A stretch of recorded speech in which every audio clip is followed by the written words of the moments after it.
ونؤمن به ونتوكل عليه ونعوذ بالله من شرور أنفسنا ومن سيئات أعمالنا من يهده الله فلا مضل له ومن يضلله فلا هادي له وأشهد أن لا إله إلا الله وأشهد أن محمدا عبده ورسوله أما بعد فأعوذ بالله السميع العليم من الشيطان الرجيم بسم الله الرحمن الرحيم إنا أعطيناك الكوثر فصل لربك وانحر إن شانئك هو الأبتر۔ تمام تعریفیں اللہ رب العزت کے لیے ہیں جو ہمارا خالق و مالک ہے، آسمانوں اور زمین کا پیدا کرنے والا اور کل کائنات کا تنہا پالنہار ہے، جو وحدہ لا شریک لہ ہے، جو مستوی عرش ہے، اپنے احکامات کو نازل فرماتا ہے، ہر ایک اس کے محتاج ہیں اور جو کسی کا محتاج نہیں، جو خاتم النبیین ہیں، سید الاولین والآخرین ہیں۔ اللہ نے آپ کی ذات پر دین اسلام کو مکمل فرما دیا۔ اللہ نے فرمایا الیوم اکملت لکم دینکم واتممت علیکم نعمتی ورضیت لکم الاسلام دینا۔ آج کے دن میں نے تمہارا دین مکمل کر دیا اور اپنی نعمت تم پر تمام کر دی اور میں تمہارے لیے دین اسلام سے راضی ہو گیا۔ اللہ رب العزت کی رحمتیں ہوں، برکتیں ہوں تمام صحابہ کرام پر، صحابیات پر، محدثین و محدثات پر اور کل مومنین اور مومنات پر۔ حضرات گرامی، اللہ رب العزت نے ہمیں یہ موقع عطا فرمایا ہے کہ ہم یہ عید الاضحیٰ کی یہ دو گانا عطا کریں۔ اللہ رب العزت نے یہ جو ہمیں نماز پڑھنے کی توفیق عطا فرمائی، یہ اس کا کرم ہے، یہ اس کا احسان ہے۔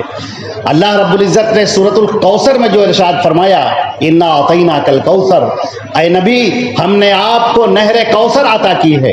یہ ایک تفسیر یہ بھی کی گئی کہ ہم نے آپ کو خیر کثیر عطا کیا ہے۔ اپنے رب کے لیے نماز پڑھیے اور قربانی کیجیے، اور تمہارا رب تمہارا جو دشمن ہے اسی کی جڑ کٹ جانے والی ہے، اللہ اس کی جڑ کو کاٹ دینے والا ہے۔ قربانی اللہ رب العزت کے تقرب کا ذریعہ ہے، اللہ رب العزت سے قریب ہونے کا ذریعہ ہے، اور ایک بڑی عظیم یادگار ہمیں یاد دلاتا ہے حضرت ابراہیم علیہ السلام کی۔ حضرت ابراہیم علیہ السلام نے اپنے بیٹے کے حلقوم پر چھری رکھ دی۔ فرشتے محو حیرت کی پروردگار یہ کیا ہو رہا ہے؟ کیا باپ اپنے بیٹے کی قربانی کرے گا؟ کیا اب آپ اپنے بندوں سے یہ مطالبہ کریں گے؟ اللہ رب العزت نے فرمایا کہ یہ فرشتوں تم دیکھتے جاؤ، ابراہیم خلیل اللہ علیہ السلام انہوں نے کوئی پرواہ کیے بغیر، اپنے جذبات کی پرواہ کیے بغیر، اپنے دل کی سنے کے بغیر اللہ کا جو حکم تھا اس کے آگے انہوں نے اپنے سر کو خم کر دیا اور اپنے بیٹے کے حلقوم پر چھری رکھ دی، اور ابھی چلنے ہی والی تھی کہ اللہ رب العزت نے کہا قد صدقت الرؤیا انا كذلك نجزي المحسنین۔ ابراہیم قربانی مت کرو، اس کی قربانی مت کرو، ہم بیٹے کی قربانی نہیں چاہتے۔ جنت سے ایک دمبا بھیجا گیا، کہا گیا ابراہیم خلیل اللہ تم اس کی قربانی کرو، اور پھر اس کو قیامت تک کے لیے برقرار رکھ دیا گیا۔ ہمارے نبی صلی اللہ علیہ وسلم نے قربانی پیش کی۔ حضرت انس رضی اللہ تعالیٰ عنہ فرماتے ہیں کہ اللہ کے نبی صلی اللہ علیہ وسلم 10 سال مدینہ منورہ میں رہے اور ہر سال آپ قربانی کرتے رہے۔ آج بہت سارے لوگ یہ آوازیں اٹھاتے ہیں کہ اس قربانی کی کیا ضرورت ہے، اس کی جگہ پر صدقہ کر دیجئے، خیرات کر دیجئے، غریبوں محتاجوں کو دے دیجئے۔ یہ یاد رکھیے یہ شیطان کا وسوسہ ہے، فریب ہے، دھوکہ ہے۔ اللہ رب العزت سے قربانی اللہ کے تقرب کا ذریعہ ہے، ہمارے نبی کی سنت ہے۔ اللہ کے نبی صلی اللہ علیہ وسلم نے اس میں کوئی دریغ نہ کیا، ہر سال قربانی پیش کی، اور صحابہ کرام بھی اسی طرح قربانی پیش کرتے رہے۔ لیکن آپ یاد رکھیں کہ یہ جو قربانی ہم کرتے ہیں اس کا مقصد کیا ہے؟ اسلام کے اندر اللہ رب العزت نے ہمیں 2 تہوار عطا فرمائے ہیں، عید الفطر بھی اور عید الاضحیٰ، یہ 2 اسلامی تہوار ہیں، اور دونوں کے بارے میں اللہ رب العزت نے ارشاد فرمایا۔ پہلے عید الفطر کے بارے میں کہ لعلکم تتقون، اے ایمان والو، یا ایھا الذین آمنوا کتب علیکم الصیام کما کتب علی الذین من قبلکم لعلکم تتقون۔ اے ایمان والو، ہم نے تم پر روزے فرض کیے ہیں، اور اس لیے فرض کیے ہیں جیسے کہ پہلے کی امتوں پر فرض کیے تھے، اس لیے فرض کیے تاکہ تم تقوی والے بن جاؤ۔ اور ادھر جب یہ عید اور جتنی عبادتیں ہیں ان سب کا مقصد ہے کہ ہمارے دل بالکل صاف ہو جائیں، شفاف ہو جائیں اور تقوی سے آراستہ ہو جائیں۔ تقوی کیا ہے؟ تقوی کی پہلی بنیاد یہ ہے کہ اللہ کی توحید اختیار کی جائے، یہ پہلی بنیاد ہے۔ تقوی کی پہلی سیڑھی ہے کہ اللہ کی توحید اختیار کی جائے، اس کی توحید میں کسی قسم کا شرک نہ داخل کیا جائے۔ اللہ ہمارا خالق ہے، مالک ہے، آقا ہے، مدبر ہے، منتظم ہے، متصرف فی الکائنات ہے، اس پوری کائنات کو چلانے والا ہے، وہی مدبر ہے، سارے فیصلے اسی کے ہیں، لہذا ہماری ساری عبادتوں کا حقدار صرف ایک اللہ ہے، اس کے علاوہ دوسرا کوئی نہیں۔ ہمیں پکارنا ہو تو صرف ایک اللہ کو، ہمیں عاجزی اختیار کرنی ہے صرف ایک اللہ کے سامنے جو ہمارا مشکل کشا ہے، پریشانیوں کو دور کرنے والا ہے، اور یاد رکھیں کہ اس کے ساتھ ذرہ برابر بھی شرک نہ ہونا چاہیے۔ یہ پہلی بنیاد ہے تقوی کی۔ تقوی کی دوسری بنیاد ہے حقوق العباد۔ بندوں کے جو حق ہے آپ پر اسے آپ ادا کریں۔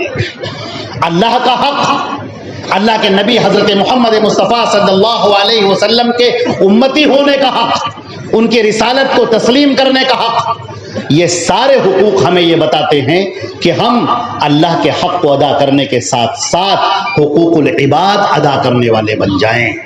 حقوق العباد کیا ہے؟ نبی کریم صلی اللہ علیہ وسلم نے اپنے سینے کی طرف اشارہ فرمایا، تقریر فرماتے ہوئے، اور کہا التقوی ہا ہونا، التقوی ہا ہونا، التقوی ہا ہونا، تقوی یہاں ہے، تقوی یہاں ہے، تقوی یہاں ہے۔ اپنے دل کی طرف اشارہ کیا۔ یہ دل جس کے اندر بہت سارے شیطانی وساوس آ جاتے ہیں، شیطان مردود ہماری آنکھوں کے سامنے پردے ڈال دیتا ہے، ہماری خواہشات کو ابھار دیتا ہے، ہمیں غلط کاموں کی طرف اکساتا ہے۔ ہمیں اپنے اس دل پر کنٹرول کرنا ہے، قابو پانا ہے، یہ قربانی کا مقصد ہے۔ اپنے جذبات پر قابو پانا، اپنی خواہشات پر قابو پانا، اور ہمیشہ یاد رکھنا کہ ہم اللہ کے لیے ہیں، اسی کی طرف پلٹ کر جانا ہے۔ اور اللہ تعالیٰ نے فرمایا ہے وَكُلُّهُمْ آتِيهِ يَوْمَ الْقِيَامَةِ فَرْدًا، کل تم میں سے ہر ایک تنہا میرے سامنے کھڑا ہو کر اپنا حساب دے رہا ہوگا۔ اب ہمیں دیکھنا ہے کہ ہم نے حقوق العباد میں کوئی کوتاہی تو نہیں کی۔ ہمارے والدین اگر زندہ ہیں، دونوں یا دونوں میں سے کوئی ایک، ماں یا باپ یا دونوں، ہمیں دیکھنا یہ ہے کہ ہمارا سلوک، ہمارا برتاؤ اپنے باپ کے ساتھ، اپنی ماں کے ساتھ کیسا ہے۔ پھر جو رشتے ہمیں اللہ نے عطا کیے ہیں، بھائی ہیں، بہن ہیں، اور دیگر جو رشتے ہیں، ان سب رشتے داروں کا خیال رکھنا ہے، ہر ایک کا حق ادا کرنا ہے۔ اور آگے بڑھیے، اللہ کے پیارے نبی صلی اللہ علیہ وسلم فرماتے ہیں ما زال جبریل یوصینی، جبریل مجھے اپنے پڑوسی کے بارے میں وصیت کرتے رہے، یہاں تک کہ مجھے لگنے لگا کہ میری وراثت میں پڑوسی کو حقدار تو نہیں بنا دیں گے، اس قدر حق ہے۔ آپ دیکھیں تقوی حقوق العباد بھی ادا کرنے کا نام ہے، حقوق اللہ کے ساتھ میں۔ ہمیں دیکھنا ہے اپنی ہماری خواتین، اللہ نے جن میں سے کسی کو ساس بنایا ہے، کسی کو بہو بنایا ہے، کسی کو نند بنایا ہے، ان کا حق ادا کرنا ہے۔ کہیں ایسا نہ ہو کہ جو ساس ہے وہ ہر کام میں نقص نکالتی رہے کہ یہ کام صحیح نہیں، یہ کام صحیح نہیں، یہ کام صحیح نہیں، اور کہیں بہو اپنے ساس کی عزت کرنا بھول جائے، ان کا حق ادا کرنا بھول جائے۔ کہیں ایسا نہ ہو کہ گھر میں جو نندیں موجود ہیں، شوہر کی جو بہنیں موجود ہیں یا جن کی شادی ہو چکی ہے، ان کا حق فراموش کر دے۔ ایک عورت کی بہت بڑی ذمہ داری ہے یہ۔ جیسے مرد کی ذمہ داری ہے کہ اپنی بہنوں کا خیال رکھے، ویسے عورتوں کی بھی ذمہ داری ہے کہ شوہر کی بہنوں کا بھی خیال رکھے، شوہر کی ماں کا خیال رکھے، ان کے باپ کا خیال رکھے، ان کے بھائی کا خیال رکھے۔ یہ رشتہ داریاں ایک دوسرے سے پیوست ہوتی ہیں۔ ہمارے نبی صلی اللہ علیہ وسلم کی ایک حدیث سن لیجئے اور یاد کر لیجئے اور ہمیشہ یاد رکھیے۔ اللہ کے نبی صلی اللہ علیہ وسلم فرماتے ہیں، تم میں سے جو یہ چاہتا ہو کہ اس کی عمر میں برکت دی جائے اور اس کے مال میں وسعت دی جائے، اسے چاہیے کہ اپنے رشتہ داروں کا خیال رکھے۔ آج ذرا سی بات پر رشتہ داریاں ٹوٹ جاتی ہیں، ایک ذرا سی بات پر برسوں کے یارانے گئے، ذرا سی بات پر ہمارا انا، ہمارے تکبر، ہمارے اندر کا غرور، وہ شیطان مردود ابھار کر ہمارے سامنے لے آتا ہے۔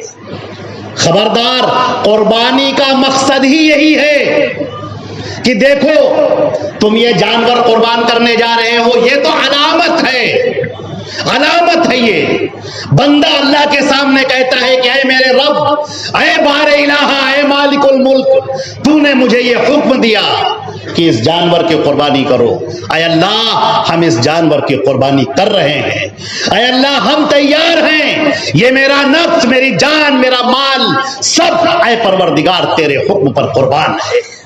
تیرا حکم سب سے آگے ہے، میں کچھ نہیں، باقی کوئی کچھ نہیں، آپ کی رضا وہ نمبر 1 پر ہے۔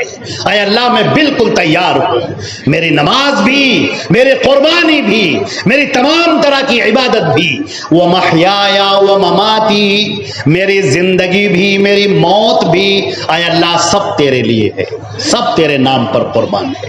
عزیزان محترم، یہ جذبہ رکھیے۔ کفار مکہ جب جانور کو ذبح کرتے تھے تو اس کا خون خانہ کعبہ پر لگا دیتے تھے اور کہتے تھے کہ اس کا خون اللہ تک پہنچتا ہے۔ اللہ نے فرمایا کہ سنو، لن ینال اللہ لحومها ولا دماؤها ولکن ینالہ التقوی منکم، یہ تم جو قربانی کر رہے ہو، اس کا گوشت اور اس کا خون یہ ہم تک نہیں پہنچتا، تم کس جذبے سے قربانی کر رہے ہو وہ ہم تک پہنچتا ہے۔ ہم نے جھانک کر دیکھ لیا تمہارے دل کو، تمہارے دل کے اندر کیا محبت ہے کہ تم نے میرے نام پر اپنا پیسہ قربان کر دیا۔ تم گئے اور بہترین جانور خرید کر لائے، جس کے پیر میں لنگڑا پن نہ ہو، آنکھ میں اندھا پن نہ ہو، اتنا دبلا نہ ہو کہ اس کی ہڈیاں ظاہر ہوں۔ تم نے اچھے سے اچھا جانور قربان کیا، بہتر سے بہتر قربان کرنے کے لیے تیار ہو گئے۔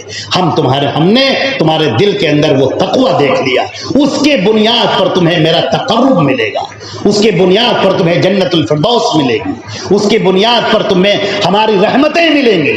عزیزان محترم، قربانی کے اس جذبے کو کبھی نہ بھولیے۔